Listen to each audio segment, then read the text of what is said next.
ರಾಹುಲ್ ಗಾಂಧಿ ಅವರು ನ್ಯಾಯಯಾತ್ರೆಯನ್ನ ಮಾಡ್ತಾ ಇದ್ದಾರೆ. ಈ ನ್ಯಾಯಯಾತ್ರೆಯ ಬಿಹಾರ ಸಮೀಪ ಬರ್ತಾ ಇದ್ದಂತೆಯೇ ಅವರ ಕಾರಿನ ಮೇಲೆ ಕಲ್ಲನ್ನ ಎಸೆದಿದ್ದಾರೆ.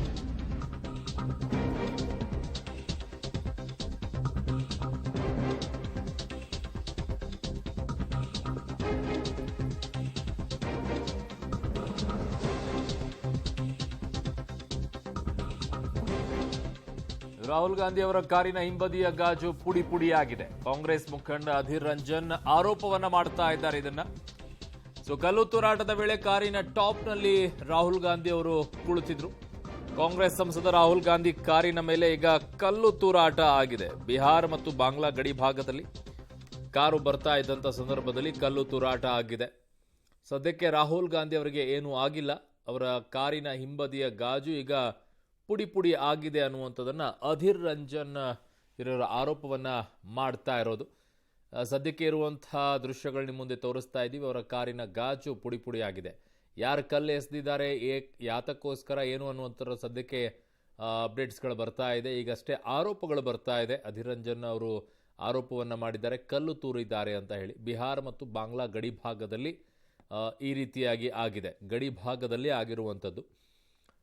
ನ್ಯಾಯಯಾತ್ರೆಯನ್ನು ಅವರು ಮಾಡ್ತಾ ಇದ್ದಾರೆ. ಆ ಸಂದರ್ಭದಲ್ಲಿ ಈ ಕಲ್ಲು ತೂರಾಟವನ್ನು ಮಾಡಿರೋದು. ಅವರು ಕಾರಿನ ಟಾಪ್ ಮೇಲೆ ಕುಳಿತಂಥ ಸಂದರ್ಭದಲ್ಲೇ ಈ ರೀತಿಯಾಗಿ ಕಾರಿನ ಹಿಂಬದಿಯಲ್ಲಿ ಗ್ಲಾಸ್ಗೆ ಕಲ್ಲು ಹೊಡೆದಿದ್ದಾರೆ ಅನ್ನುವಂಥದ್ದು. ಈಗ ಅಧೀರ್ ರಂಜನ್ ಅವರು ಆರೋಪ ಮಾಡ್ತಾ ಇರುವಂಥದ್ದು ಇಷ್ಟೇ, ಕಲ್ಲು ತೂರಾಟ ಆಗಿದೆ ಅಂತ. ಯಾರು ಏನು ಎತ್ತ ಅಂತೇಳಿ ಸಹಜವಾಗಿ ಬರುತ್ತೆ. ಅವರು ಮಾಡುವಂಥ ನ್ಯಾಯಯಾತ್ರೆಯನ್ನು ಸಹಿಸಿಕೊಳ್ಳಲಾರದೇ ಯಾರು ಕಲ್ಲು ತೂರಾಟವನ್ನು ಮಾಡಿದ್ದಾರೆ ಅಂತೇಳಿ. ಯಾರು ಏನು ಎತ್ತ ಅನ್ನುವಂಥದ್ರ ಮಾಹಿತಿಗಳಿಗೆ ಬರಬೇಕಾಗಿದೆ.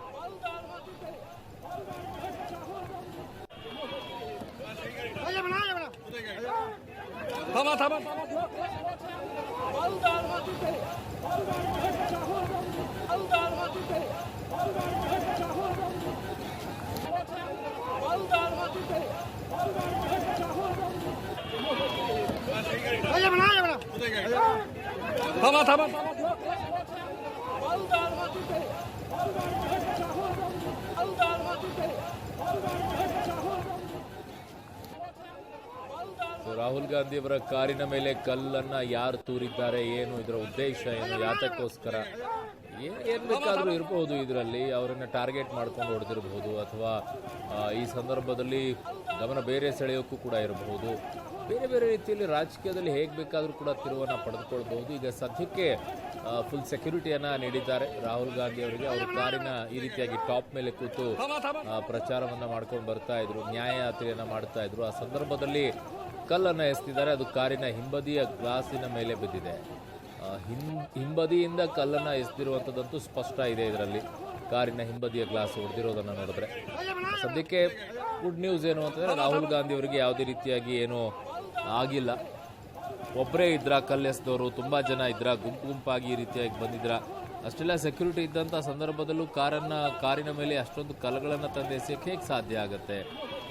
ಅವರಿಗೆ ಸೆಕ್ಯೂರಿಟಿ ಇದೆಯಲ್ವಾ, ಹೈ ಸೆಕ್ಯೂರಿಟಿ ಇದೆ ರಾಹುಲ್ ಗಾಂಧಿ ಅವರಿಗೆ. ಹಾಗಿದ್ದಾಗಲೂ ಕೂಡ ಆಮೇಲೆ ನ್ಯಾಯಯಾತ್ರೆ ಅಂತಂದರೆ ತುಂಬ ಜನ ಇರ್ತಾರೆ. ಆ ಸಂದರ್ಭದಲ್ಲಿ ಆ ಕಾರಿನ ಗ್ಲಾಸಿಗೆ ಹಿಂಬದಿಯಿಂದ ಕಲ್ಲು ಹೇಗೆ ಬಂದು ಬೀಳಕ್ಕಾಗತ್ತೆ ಗೊತ್ತಿಲ್ಲ. ನೋಡಬೇಕಾಗಿದೆ ಇದನ್ನು. ಹತ್ತಿರದಿಂದ ಬಂದು ಯಾರಾದರೂ ಹೊಡೆದ್ರ, ದೂರದಿಂದ ಕಲ್ಲು ಎಸೆದಿದ್ದಾರಾ ಏನು ಅಂತ ಹೇಳಿ. ರಾಹುಲ್ ಗಾಂಧಿ ಕಾರಿನ ಮೇಲೆ ಕಲ್ಲು ತೂರಾಟ ಏನಿದೆ, ಬಂಗಾಳಕ್ಕೆ ನ್ಯಾಯಯಾತ್ರೆ ಪ್ರವೇಶವನ್ನು ಮಾಡ್ತಾ ಇದ್ದಂತೆ ಈ ಕಲ್ಲು ತೂರಾಟ ನಡೆದಿದೆ. ಟಿಎಂಸಿ ಕಾರ್ಯಕರ್ತರಿಂದ ದಾಳಿ ಶಂಕೆ ಅಂತಿದ್ದಾರೆ. INDIA ಮೈತ್ರಿಕೂಟದಲ್ಲಿ ಇದ್ದಾರೆ ಅವರು. ದಾಳಿ ನಡೀತಾ ಇದ್ದಂತೆ ಕಾರಿನಿಂದ ರಾಹುಲ್ ಗಾಂಧಿ ಇಳಿದಿದ್ದಾರೆ. ರಾಹುಲ್ ಗಾಂಧಿಗೆ ಯಾವುದೇ ರೀತಿಯ ಗಾಯಗಳು ಸದ್ಯಕ್ಕೆ ಆಗಿಲ್ಲ. ರಾಹುಲ್ ಗಾಂಧಿ ಕಾರಿನ ಮೇಲೆ ಕಲ್ಲು ತೂರಾಟ ಆಗಿದೆ. ಬಂಗಾಳಕ್ಕೆ ನ್ಯಾಯಯಾತ್ರೆ ಹೋಗಿ ತಲುಪ್ತಾ ಇದ್ದಂತೆಯೇ ಈ ರೀತಿಯಾಗಿ ಆಗಿದೆ. ಆಮೇಲೆ ಇಮಿಡಿಯೇಟ್ ಆಗಿ ಕಾರ್ನಿಂದ ಇಳಿದಂಥ ಸಂದರ್ಭದಲ್ಲಿ ಸೆಕ್ಯೂರಿಟಿಗಳೆಲ್ಲ ಅವ್ರನ್ನ ಮತ್ತೆ ಕಾರ್ನಲ್ಲಿ ಕುತ್ಕೊಳ್ಳೋಕೆ ಹೇಳಿದ್ದಾರೆ. ಬಾಂಗ್ಲಾ ಗಡಿಗೆ ತಲುಪ್ತಾ ಇದ್ದಂತೆ ಹಿಂಗಾಗಿದೆ. ಆ ಸಂದರ್ಭದಲ್ಲಿ TMC ಕಾರ್ಯಕರ್ತರು ಹೀಗೆ ಮಾಡಿರಬಹುದು ಅಂತ ಆರೋಪ ಮಾಡ್ತಾ ಇದ್ದಾರೆ. ನನ್ನ ಸಹೋದ್ಯೋಗಿ ಶಬೀರ್ ನಿಡ್ಗುಂದಿ ನನ್ನೊಂದಿಗೆ ಸಂಪರ್ಕಕ್ಕೆ ಸಿಗ್ತಾ ಇದ್ದಾರೆ. ಶಬೀರ್, ಏನು ಅಪ್ಡೇಟ್ಸ್ ಬರ್ತಾ ಇದೆ, ಯಾರು ಏನು ಎತ್ತ ಅಂತ ಏನಾದರೂ ಒಂಚೂರು ಪ್ರಾಥಮಿಕವಾಗಿ ಏನಾದರೂ ಮಾಹಿತಿಗಳು ಸಿಗ್ತಾ ಇದೆಯಾ ಶಬೀರ್? ಅರುಣ್, ಮೇಲ್ನೋಟಕ್ಕೆ ಇದು ಟಿಎಂಸಿ ಕಾರ್ಯಕರ್ತರ ಕೃತ್ಯ ಇರಬಹುದು ಅನ್ನುವಂತಹ ಮಾಹಿತಿಗಳು ಸದ್ಯಕ್ಕೆ ಲಭ್ಯ ಆಗ್ತಾ ಇರುವಂತದ್ದು. ಆದ್ರೆ ಘಟನೆ ಆದ ಬಳಿಕ ಅವರು ತಲೆಮರೆಸಿಕೊಳ್ಳುವಂತ ಕೆಲಸವನ್ನ ಕೂಡ ಈಗಾಗಲೇ ಆರೋಪಿಗಳು ಮಾಡಿರುವಂತದ್ದು. ಹೀಗಾಗಿ ಅವರನ್ನ ಪತ್ತೆ ಹಚ್ಚುವಂತ ಕೆಲಸ ಕೂಡ ಈಗಾಗಲೇ ಶುರುವಾಗಿದೆ. ಅವರು ಪತ್ತೆ ಆದ ಬಳಿಕ ಯಾರು ಮತ್ತೆ ಅವರ ಉದ್ದೇಶ ಏನು ಅನ್ನುವಂಥದ್ದು ಕೂಡ ಗೊತ್ತಾಗುತ್ತೆ. ಆದ್ರೆ ಘಟನೆ ನಡೆದಿರುವಂತದ್ದು ಬಹಳಷ್ಟು ವಿಪರ್ಯಾಸ. ಮತ್ತೆ ಏನು ಪಶ್ಚಿಮ ಬಂಗಾಳದಲ್ಲಿ ಈ ರೀತಿಯಾದಂತಹ ಘಟನೆಗಳು ಸಾಧಾರಣವಾಗಿ ನಡೀತಾ ಇರುತ್ತೆ. ಈ ಹಿಂದೆ ಕೂಡ ನಾವು ವಿಧಾನಸಭೆ ಚುನಾವಣೆ ಸಂದರ್ಭದಲ್ಲಿ ನೋಡಿದೀವಿ, ಕೊಲೆಗಳೇ ಆದಂತಹ ಘಟನೆಗಳು ಸಾಕಷ್ಟು ಆಗಿದ್ದಾವೆ. ಈಗ ನ್ಯಾಯ ಯಾತ್ರೆ ಪಶ್ಚಿಮ ಬಂಗಾಳವನ್ನ ತಲುಪ್ತಾ ಇದ್ದಂತೆ ಈ ಒಂದು ಸಂದರ್ಭದಲ್ಲಿ ದಾಳಿ ಮಾಡುವಂತ ಕೆಲಸ, ಅಂದ್ರೆ ರಾಹುಲ್ ಗಾಂಧಿ ಅವರ ಕಾರ್ ಮೇಲೆ ದಾಳಿ ಮಾಡುವಂತ ಕೆಲಸವನ್ನ ಮಾಡಲಾಗಿರುವಂತದ್ದು, ಕಲ್ಲು ತೂರುವಂತ ಕೆಲಸವನ್ನ ಕೂಡ ಮಾಡಲಾಗಿದೆ. ಆದ್ರೆ ರಾಹುಲ್ ಗಾಂಧಿ ಅವರ ಪ್ರಾಣಕ್ಕೆ ಯಾವುದೇ ರೀತಿಯಾದಂತಹ ಅಪಾಯಗಳಾಗಿಲ್ಲ. ಒಂದ್ ರೀತಿ ಬೆದರಿಸುವಂತ ತಂತ್ರ ಅನ್ನುವಂಥದ್ದು ಮೇಲ್ನೋಟಕ್ಕೆ ಸದ್ಯಕ್ಕೆ ಗೊತ್ತಾಗ್ತಾ ಇರುವಂತದ್ದು. ಈ ಬಗ್ಗೆ ಪೊಲೀಸರು ಈಗಾಗಲೇ ತನಿಖೆಯನ್ನ ಆರಂಭಿಸಿದ್ದಾರೆ. ಅರುಣ್, ಓಕೆ, INDIA ಮೈತ್ರಿಕೂಟದಲ್ಲೇ ಇರುವಂತಹ ಪಕ್ಷದಲ್ಲಿರುವಂತಹ ಕಾರ್ಯಕರ್ತರು ಈ ರೀತಿಯಾಗಿ ಅವ್ರ ಮೇಲೆ ಹಲ್ಲೆ ಮಾಡಕ್ಕೆ ಹೇಗೆ ಸಾಧ್ಯ ಆಗುತ್ತೆ? ಕಾರಿ ಮೇಲೆ ಕಲ್ ತೂರುವಂಥದ್ದು ಹೇಗೆ ಸಾಧ್ಯ ಆಗುತ್ತೆ? ಏನ್ ಕಾರಣ ಇದಕ್ಕೆ?